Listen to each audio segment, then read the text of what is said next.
नमस्कार। SNTGS point में आपका हार्दिक स्वागत और अभिनंदन है। आज हम राष्ट्रीय आय के एक महत्वपूर्ण चैप्टर प्रति व्यक्ति आय के बारे में बताने जा रहे हैं। और इससे पहले आपने राष्ट्रीय आय के जितने भी संकल्पनाएं थी, जितने भी मैटर थे, जीडीपी, जीएनपी, एनडीपी, एनएनपी और राष्ट्रीय आय की गणना किस प्रकार से की जाती है, प्रति व्यक्ति आय को हमने कहा था कि अगले वीडियो में बताएंगे। तो आज हम प्रति व्यक्ति आय को लेकर के यहाँ उपस्थित हैं। राष्ट्रीय आय निकालने के बाद सबसे पहले जब हम किसी देश की गणना करते हैं तो उस देश की गणना में हम देखते हैं कि प्रति व्यक्ति आय क्या है। किसी भी देश की गणना करते हैं तो उसमें हम देखते हैं कि उस देश की प्रति व्यक्ति आय क्या है। जब हम किसी राज्य की गणना करते हैं, राज्य की आर्थिक आकलन करते हैं, तो उसमें भी हम ये नहीं देखते हैं कि राष्ट्रीय आय कितनी है या उसका आय कितना है, बल्कि हम देखते हैं कि उसका पर कैपिटा इनकम कितना, राष्ट्रीय आय कितना है। इसलिए राष्ट्रीय आय जितना बहुत महत्वपूर्ण है एक देश की आर्थिक स्थिति जानने के लिए, एक देश की स्थिति को जानने के लिए। इसलिए हम आज प्रति व्यक्ति आय के बारे में बताएंगे। प्रति व्यक्ति आय, जिसे हम पर कैपिटा इनकम भी कहते हैं,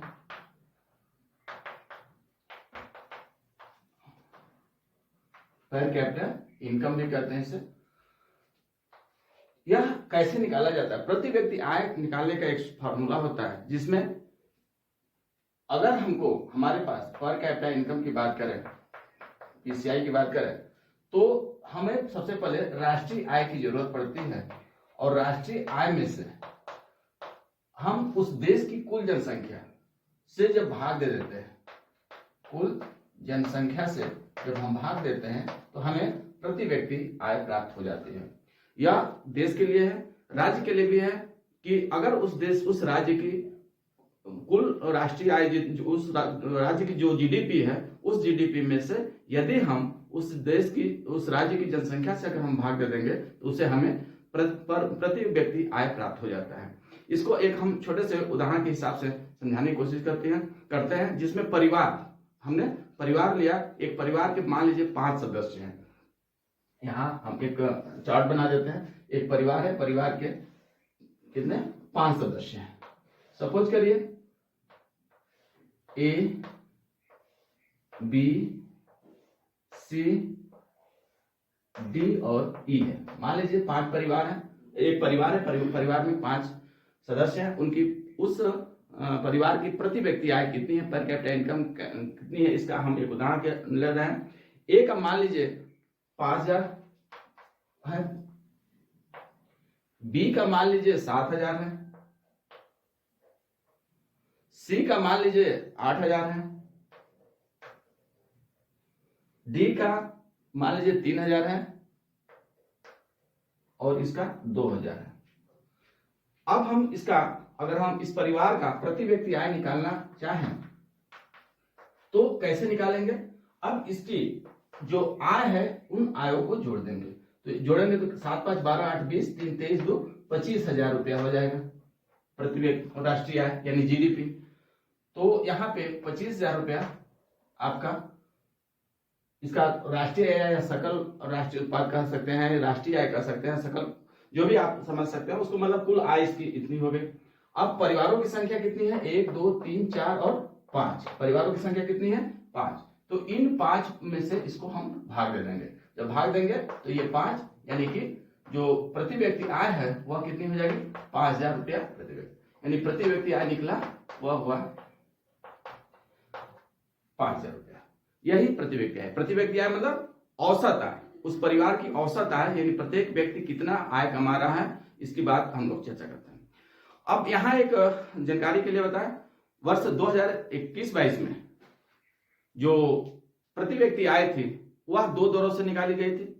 2 बताए गए थे। एक है 91,481 रुपया और एक है 1.5 लाख रुपया। तो ये 2 आंकड़े जो आए हैं, एक स्थिर मूल्य पे और एक चालू मूल्य पर। स्थिर मूल्य पर जैसा पिछले वीडियो में हम आपको इसकी चर्चा किए हैं। आप अगर पिछला वीडियो नहीं देखेंगे तो आई बटन को क्लिक कीजिए और पिछला वीडियो आप हमारा देख सकते हैं। उसमें हमने 2 दौरों पर चर्चा की, रियल वैल्यू और nominal value. Real value nominal value का हम आंकड़ा कैसे अमल करते हैं, इसके लिए हमको डिफ्लेटर की आवश्यकता पड़ती है, ताकि हम कितना उसमें वृद्धि हुआ है रियल और नॉमिनल में। कभी आपको पिछले वीडियो में हमने बताया है कि वास्तविक रूप से कोई विकास ना हो, फिर भी कभी कभी जीडीपी बढ़ा हुआ दिखाई देता है, पर कैपिटा इनकम ज्यादा दिखाई देता है। इसमें अब हम इसको हल करने के लिए जीडीपी डिफ्लेटर कर सकते हैं। इसको हिंदी में कहते हैं औस्फीतिक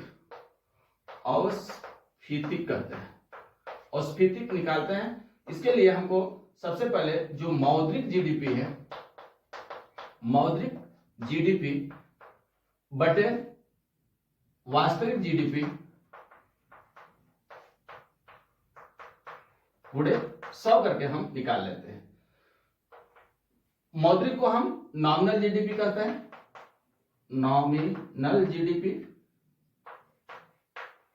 बटे वास्तविक जीडीपी, जिसको करंट चालू जो जीडीपी होता है उसको हम रियल जीडीपी कहते हैं, गुणे 100। अब इस प्रकार से हम डिफ्लेटर निकाल लेते हैं, और डिफ्लेटर निकाल करके जो हमारा आंकड़ा होगा वह वास्तविक रूप से हमारा कितनी औस्फीतिक मतलब कितना वास्तविक रूप से विकास हुआ है और कितना मुद्रास्फीति के कारण विकास हुआ है, यह हमको देखने को मिलता है। इस प्रकार से हम प्रति व्यक्ति आय निकाल लेते हैं। यहाँ एक और जरूरी बात बताना चाहेंगे। सामान्यतः 2023-24 की आर्थिक समीक्षा में आपने सुना होगा कि भारत जो है $3.5 ट्रिलियन जीडीपी पार कर गया है। इसका अर्थ क्या है? $3.5 ट्रिलियन, 3.5 ट्रिलियन डॉलर को 2022-23 के हिसाब से 23-24 का बजट में आर्थिक समीक्षा जो आएगी वो 22-23 के आएगी, तो उसमें जो आंकड़े हैं उसको पार कर गए हैं या पार कर सकता है। हम सामान्य व्यक्ति से बात करते हैं तो बहुत सारे लोगों को हजार, लाख, करोड़ तो समझ में आता है, लेकिन ट्रिलियन, मिलियन और बिलियन समझ में नहीं आता है। इस स्थिति को हम आज एक छोटे से तरीके से समझाने की कोशिश करते हैं कि ट्रिलियन, मिलियन और बिलियन होता क्या है। अगर हम बात करें, अगर लाख तक होता है, उसके बाद लाख के बाद हमारे आंकड़े थोड़ा बदलने लगते हैं। अब इसमें क्या होता है कि जैसे मान लीजिए 1 मिलियन की हम बात करें, 1 मिलियन, अगर मान लीजिए कहा जाए कि 1 मिलियन का मतलब कितना हुआ, तो आप क्या बताएंगे? तो हम 1 मिलियन को 10 लाख के रूप में बता सकते हैं। कितना? 10 लाख। 10 लाख, 1 मिलियन बराबर 10 लाख। अगर इस पर हम एक और 1 मिलियन बराबर 10 लाख, अगर हम और मैथमेटिकल कहें तो ये 10 पर घात 6 होता है। लाख में 5 शून्य होते हैं और इसमें 6 शून्य हो जाते हैं। इसके बाद 1 मिलियन के बाद जब हम बात करते हैं 1 बिलियन की, 1 बिलियन बराबर 1 अरब होता है। 1 बिलियन बराबर 1 अरब, मतलब हम अगर भारतीय गणना की बात करें तो हम बिलियन ना करके हम 1 अरब कहेंगे तो वह 1 मिलियन के बराबर हो जाएगा, यानी कि 1 अरब। अगर हम मैथमेटिकल बोले तो इसमें 10⁹ के पावर हो जाते हैं, यानी 9 शून्य लग जाते हैं। इस पे 10 जो शून्य होंगे वह 9 शून्य हो जाएंगे। और जो आज भारत विश्व के विकसित देशों के रूप में जाने लगा है, और यह भारत सरकार का मानना है कि 2047 से पहले भारत 5 ट्रिलियन को पार कर जाएगा और एक विकसित देश के रूप में इसको घोषित कर दिया जाएगा। इस हिसाब से जो भारत आज 3.5 ट्रिलियन को पार कर रहा है, उसमें हम 1 ट्रिलियन की बात करें तो ट्रिलियन बराबर होता है आप जैसे 10 खरब रुपया। 1 ट्रिलियन बराबर 10 खरब यानी 10⁻12 का हुआ। यानी कि अगर हम 3.5 ट्रिलियन को पार कर गए हैं तो इसका मतलब हो गया कि हमने 35